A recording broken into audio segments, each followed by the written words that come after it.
நான் உங்கள் ஜெய்சன் பேசுகிறேன். இந்த வீடியோவில் மறுபடியும் உங்களை சந்திப்பதில் மிகுந்த மகிழ்ச்சி. ஸோ இன்றைக்கும் நாம் இந்த வீடியோவில் இந்த உலகத்தில் நடக்கிறதான ஒரு நிகழ்வை நாம் பார்க்க போகிறோம். இன்றைக்கி எல்லாருக்குமே தெரியும், இன்றைக்கி மிடில் ஈஸ்டில் ஒரு ஸ்திரத்தன்மை இல்லாத ஒரு நிலை அங்கே போய்கொண்டிருக்கிறது.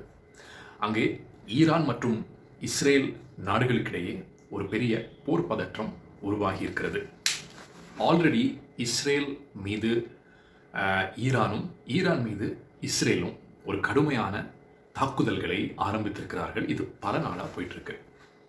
ஸோ ஈரானில் என்ன நடந்துட்டுருக்கு, இஸ்ரேலில் என்ன நடந்துட்டுருக்கு, ஸோ இதோட மூல காரணம் பற்றி நம்ம கொஞ்ச நாளுக்கு முன்னாடி ஒரு வீடியோவில் நம்ம பார்த்தோம். ஸோ இதோட பேஸ் என்ன, ஏன் இஸ்ரேல் ஈரான் மீது தாக்குதலை நடத்துகிறது, ஸோ ஈரான் இஸ்ரேலுக்கு எதிரான ஒரு சில குரூப்ஸை எப்படி சப்போர்ட் பண்ணுது, ஸோ இதை பற்றினதான் அந்த வீடியோவை இந்த டிஸ்கிரிப்ஷனில் அந்த லிங்க்கை போடுறேன். நீங்கள் அதை கிளிக் பண்ணி அந்த வீடியோவை ஒரு முறை பாருங்கள். ஸோ இந்த வீடியோவில் இன்னைக்கு ஈரான் மீது இஸ்ரேல் எவ்வாறு தாக்குதல்களை நடத்தி கொண்டிருக்கிறது, இதனோட காரணம்தான் என்ன, அதை பற்றி விரிவாக இந்த வீடியோவில் நாம் பார்க்க போகிறோம். இஸ்ரேல் நாடோட பக்கத்தில் இருக்கிறதான பாலஸ்தீனமாக இருக்கட்டும், லெபனானாக இருக்கட்டும், இந்த ரெண்டு நாடுகளுக்குமே இஸ்ரேலோட ஆகவே ஆகாது. லெபனானில் இருக்கிறதான ரைட் விங் குரூப் இருக்கிறதான ஒரு இஸ்லாமிக் குரூப் ஹெஸ்பொல்லா, இந்த குரூப்பாக இருந்தாலும் சரி, அதே மாதிரி பாலஸ்தீனத்தில் இருக்கிறதான ஹமாஸுங்கிற ஒரு குரூப்பாக இருந்தாலும் சரி, இந்த ரெண்டு குரூப்ஸுமே இஸ்ரேலுக்கு எதிரான குரூப்ஸ். அடிக்கடி இஸ்ரேலுக்கு எதிராக தங்களுடைய தாக்குதல்களை தொடர்ந்து நடத்தி கொண்டிருப்பார்கள். ஸோ இப்போ நடக்கிறதான ஒரு போர் சூழல் கூட காசாவில் ஒரு 2 வருஷத்துக்கு முன்னாடி ஹமாஸ் என்கிறதான அமைப்பினர், பாலஸ்தீனத்தில் இருக்கிறதான ஹமாஸ் என்கிறதான அமைப்பினர் இஸ்ரேல் எல்லையான காசாவில் அவங்க ஒரு குண்டு போட, அதனால் பல மக்கள் உயிரிழக்க அன்னையிலிருந்து ஸ்டார்ட் பண்ணதான ஒரு போர் தான் இன்னைக்கு நெடுநாள் நீட்சியாக நடந்து கொண்டிருக்கிறது. இது அந்த குரூப்ஸ்க்கு மத்தியில் நடந்ததான போர். அதையும் தாண்டி இப்போது ஈரானுக்கும் இஸ்ரேலுக்குமான ஒரு போராக மாறிக்கொண்டிருக்கிறது. ஸோ இந்த ரெண்டு குரூப்ஸையுமே சப்போர்ட் பண்ணுறதான ஒரு நாடு தான் ஈரான் என்கிறதான நாடு. இன்னைக்கு மத்திய கிழக்கில் ஒரு பதற்றமான ஒரு சூழல் உருவாகி கொண்டிருக்கிறதை உலக நாடுகளே உற்று நோக்கி கொண்டிருக்கின்றனர். ஸோ இந்த இஸ்ரேல் ஈரானுக்குமான இந்த போரில் நம்ம 2 சிட்டி நேம்ஸை அடிக்கடி நியூஸில் பார்த்துருப்போம், தொலைக்காட்சிகளில் பார்த்துருப்போம். ஒரு சிட்டி பார்த்தீங்கன்னா டெல் அவீவ். ஸோ இந்த சிட்டி எங்கே இருக்குதுன்னா, இது இஸ்ரேலில் இருக்கிறதான ஒரு பெரிய சிட்டி. இந்த சிட்டி ஒரு எக்கனாமிக்கல் அண்ட் டெக்னாலஜி சென்டர் என்று கூறப்படுகிறது. அதே மாதிரி இந்த சிட்டியில் 4,95,000 பேர் வாழ்கிறார்கள். ஸோ இப்போ புரியுதா, ஏன் ஈரானில் இருக்கிறதான தாக்குதலாக இருந்தாலும் சரி, மற்ற குரூப்ஸில் இருந்து வருகிற தாக்குதலாக இருந்தாலும் சரி, இந்த டெல் அவீவை ஏன் அட்டாக் பண்ணுறாங்கன்னா, இது ஒரு பொருளாதாரத்தில் மேம்படுத்தப்பட்டதான ஒரு சிட்டியாக இருக்கிறது, டெக்னாலஜி ஹப்பாக இருக்கிறது. இஸ்ரேலோட டெக்னாலஜி ஹப். இப்போ நம்ம இந்தியாவில் பெங்களூர் சிட்டி ஒரு டெக்னாலஜி ஹப்னு நம்ம சொல்லுவோம். அதே மாதிரி டெல் அவீவ் இஸ்ரேலோட ஒரு டெக்னாலஜி சிட்டியாக திகழ்ந்து கொண்டிருப்பதால் இந்த சிட்டியை போரில் அதிகமாக ஈரானும் அதன் துணை நாடுகளான இந்த பாலஸ்தீனம் மற்றும் லெபனன், இந்த நாடுகள் இஸ்ரேலை தொடர்ந்து குறிவைக்கிறது. குறிப்பாக இந்த சிட்டி டெல் அவீவ் என்கிறதான சிட்டியை இவர்களெல்லாம் அடிக்கடி குறிவைக்கிறார்கள். அதே மாதிரி நீங்கள் இன்னொரு சிட்டி அடிக்கடி இந்த சிட்டியை நீங்கள் கேள்விப்படுவீங்க. இதன் பெயர் தெஹ்ரான். இந்த தெஹ்ரான்ங்கிறதான இந்த சிட்டியை பார்த்தீங்கன்னா, இது ஈரானோட கேபிட்டல் சிட்டி. ஸோ ஈரானோட எல்லா விதமான நடவடிக்கைகள், பொருளாதார நடவடிக்கைகளாக இருக்கட்டும் சரி, அரசு கொண்டு வருகிறதான எல்லா நடவடிக்கைகளும், நிறைய மியூசியம்ஸ், மக்கள் வாழ்கிற அதிகமாக இருக்கிறதான சிட்டி. ஸோ அது தெஹ்ரானாக இருக்குது ஈரானில். ஸோ அதனால் இஸ்ரேலும் இந்த தெஹ்ரான் சிட்டியை நோக்கி தன்னுடைய தாக்குதலை தீவிரமாக நடத்தி கொண்டிருக்கிறது. ஸோ இப்போ நடக்கிறதான இந்த தாக்குதல்களின் பின்னணி என்ன? அதாவது ஜூன் 13ஆம் தேதி போன வியாழக்கிழமை இஸ்ரேல் ஈரான் மீது ஒரு பெரிய வான்வெளி தாக்குதலை திட்டமிட்டு நடத்தியது. இந்த வான்வெளி தாக்குதலானது ஈரானோட ஆயுத கிடங்குகள், அதனோட பல மிலிட்ரி ஆஃபீஸர்ஸ், மூத்த மிலிட்ரி ஆஃபீஸர்ஸ், அதே மாதிரி பல சீனியர் சயின்டிஸ்ட், இந்த அணு ஆயுதத்தை பற்றியதான அறிவுத்திறன் இருக்கிறதான மூத்த விஞ்ஞானிகளை இந்த ஆப்ரேஷனில், இந்த தாக்குதலில் இஸ்ரேல் கொன்றது. ஸோ இந்த ஆப்ரேஷனோட பெயர் ஆப்ரேஷன் ரைசிங் லைன் அப்படின்னு இஸ்ரேலோட பிரதமர் திரு நெத்யான்ஹூ அறிவித்தார். ஸோ இஸ்ரேலோட பிரதமரோட பேர் பெஞ்சமின் நெத்யான்ஹூ. ஸோ இவர் இந்த தாக்குதலை குறிப்பிடும் பொழுது இந்த தாக்குதலை பற்றி அவர் என்ன சொன்னாருன்னா, இது இஸ்ரேலுக்கு ஈரானால் உண்டாயிருக்கிறதான அணு ஆயுத அச்சுறுத்தலை களைவதற்காக தொடுக்கப்பட்ட தாக்குதல் என்று இந்த தாக்குதலை அவர் வர்ணித்தார். இது இஸ்ரேல் நாடானது ஈரான் மீது சமீபத்திய காலங்களில் நடத்தப்பட்டதான ஒரு மிகப்பெரிய தாக்குதல் என்று கூறப்படுகிறது.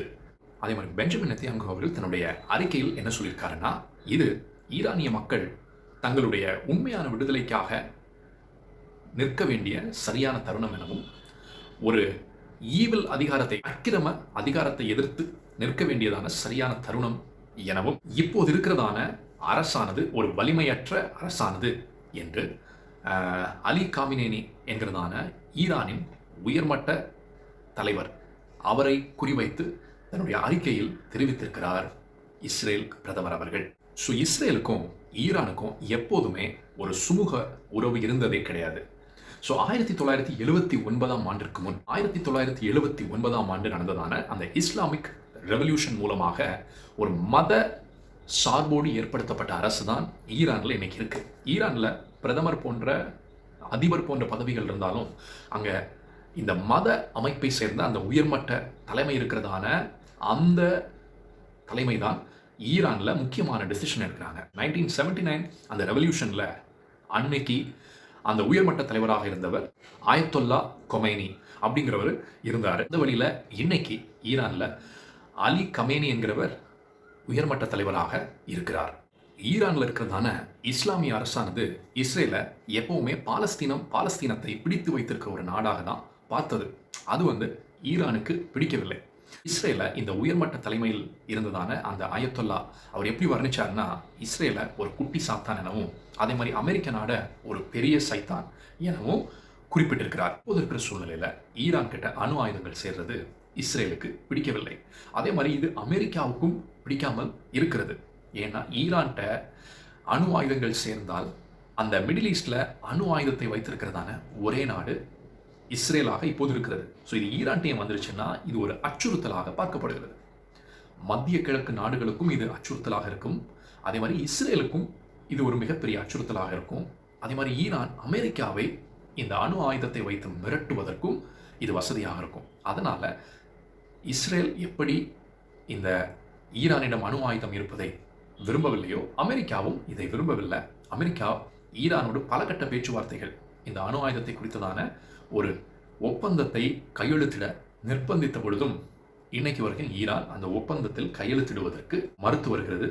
பட் ஆனால் இதையெல்லாம் எதிர்த்து ஈரான் தரப்பு என்ன சொல்லுதுன்னா, நாங்கள் அணு ஆயுதங்களை என்னைக்குமே தயாரிக்கலனும், ஆனால் அணு எனர்ஜி நியூக்ளியர் பவர்ஸில் நாங்கள் நிறைய முதலீடுகளை செய்து வருகிறோம் அப்படின்னு சொல்லியிருக்காரு.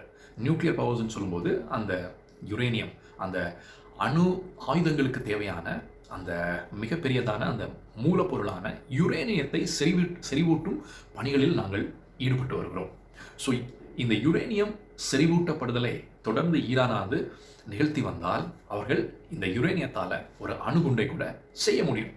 ஸோ அதனால தான் இந்த அணு ஆயுதம் சம்பந்தமாக எந்த ஒரு ஆக்டிவிட்டீஸ்லையும் ஈரான் ஈடுபடக்கூடாது என்று அமெரிக்கா நினைக்கிறது, இஸ்ரேலும் நினைக்கிறது. இஸ்ரேலோட ஈரானுக்கு எதிரான சமீபத்திய தாக்குதல்கள் அனைத்தும் இஸ்ரேலோட வலிமை பொருந்தியதான மொசாட் உளவு அமைப்பின் உதவியோடு நடந்திருக்கிறது. ஸோ நிறைய அனலிஸ்ட், நிறைய எக்ஸ்பர்ட்ஸ், நிறைய விமர்சகர்கள் என்ன சொல்கிறாங்கன்னா, இப்போது ஈரான் மீது இஸ்ரேல் நடத்தியதான அந்த தாக்குதல் மினிமம் 3 வருடங்களாக திட்டமிட்டு நடத்தப்பட்டிருக்கிறது. அது ஏன் அப்படி சொல்கிறாங்கன்னா, இந்த தாக்குதலில் இஸ்ரேலானது குறிவைத்தது என்னன்னா, ஈரானோட அணு ஆயுத கிடங்குகள் மற்றும் அங்கே இருக்கிறதான senior most military officers plus senior most scientist. இந்த அணு ஆயுதம் சம்பந்தமாக அறிவுத்திறன் கொண்ட சயின்டிஸ்ட்டை குறிவைத்து இந்த தாக்குதலை நடத்தி அவர்களை கொண்டிருக்கிறார்கள். ஸோ இதனால் இது என்ன சொல்கிறாங்கன்னா, இது சரியாக மினிமம் 3 வருடங்களாக திட்டமிடப்பட்டு நடந்தேறி இருக்கிறதான ஒரு மிகப்பெரிய வான்வெளி தாக்குதல் அப்படின்னு சொல்லியிருக்காங்க. ஈரானில் அதிபர் பதவி, பிரதமர் பதவி இது இருந்தாலும் அங்கே எடுக்கப்படுகிறதான டெசிஷன்ஸ் ஒவ்வொன்றும் இம்பார்ட்டன்ட் டெசிஷன்ஸ். பொருளாதாரம் இருந்தாலும் சரி, இராணுவ டெசிஷன்ஸாக இருந்தாலும் சரி, அதை எடுக்கிறது அலி கமேனி. அவர் தான் அதுக்கெல்லாமே அதிகாரம் படைத்தவர். ஸோ இது மக்களாட்சி கிடையாது, இது ஒரு மத ஆட்சி, மத சம்பந்தமாக அதன் அடிப்படையில் நடத்தி கொண்டிருக்கிறதான ஒரு அரசு தான் இன்னைக்கு ஈரானில் இருக்குது. ஸோ அமெரிக்காவும் இஸ்ரேலும் என்ன நினைக்கிறாங்கன்னா, இந்த அரசை கொலாப்ஸ் பண்ணிட்டு, இந்த அலி கமேனி தலைமையில் இருக்கிறதான இந்த அரசை கலைத்துவிட்டு, புதிதாக தங்களுக்கு ஆதரவு நிலைப்பாடு இருக்கிறதான ஒரு தலைவரை அங்கே அதிபராக, பிரதமராக கொண்டு வந்தால் இஸ்ரேலுக்கும் அமெரிக்காவுக்கும் அது சாதகமாக இருக்கும் என்பதில் எந்த ஐயமில்லை. அதைத்தான் இஸ்ரேலும் நம்புகிறது. அதற்கான முயற்சிகளை தான் இன்னைக்கு இஸ்ரேலானது எடுத்துக்கொண்டிருக்கிறது. ஸோ உலக அரங்கில் இன்னைக்கு இஸ்ரேல் தங்களுக்கு பல நாடுகளின் ஆதரவுகளை திரட்டி வருகிறது. அதில் மெயினாக அமெரிக்காவோட ஆதரவை அது எதிர்பார்க்கிறது. அவங்களோட ஆதரவு மட்டும் இல்லை, அவங்களோட நேரடி மிலிட்ரி சப்போர்ட், அதாவது இராணுவ சப்போர்ட்டையும் எதிர்பார்க்கிறது இஸ்ரேல். ஸோ அமெரிக்க அதிபர் திரு ட்ரம்ப் அவர்களும் ரீசெண்டாக நிறைய ஆலோசனைகளை நடத்தியிருக்கிறார். போக போக தான் தெரியும் ஈரான் மீது அமெரிக்கா எடுக்க போகும் நடவடிக்கைகள் என்னென்ன. உலக அரங்கில் ஈரான் தனித்து விடப்படுமா? உலக அரங்கில் ஈரான் பின்னால் அணிவகுக்க போகும் நாடுகள் எவை? இதெல்லாம் போக போக தான் நமக்கு தெரிய வரும். ஸோ இன்னொரு வீடியோவில் அமெரிக்கா என்ன செய்து கொண்டிருக்கிறது, அமெரிக்கா என்ன நடவடிக்கைகளை ஈரானுக்கு எதிராக செய்ய போகிறது அப்படிங்கிற வீடியோவை நாம் இன்னொரு வீடியோவில் பார்க்கலாம். ஜூன் 17ஆம் தேதி ஈரான் மீது இஸ்ரேல் நடத்தியதான தாக்குதலில் ஈரானின் போர்க்கால தளபதியாக அறியப்படுகிறதான திரு அலி ஷக்மேனி அவர்கள் கொல்லப்பட்டிருக்கிறார். அலி ஷக்மேனி அவர்கள் இப்போது இருக்கிற உயர்மட்ட தலைவராக இருக்கிறதான அலி கமேனி அவர்களுக்கு நெருக்கமானவராக அறியப்படுகிறார்.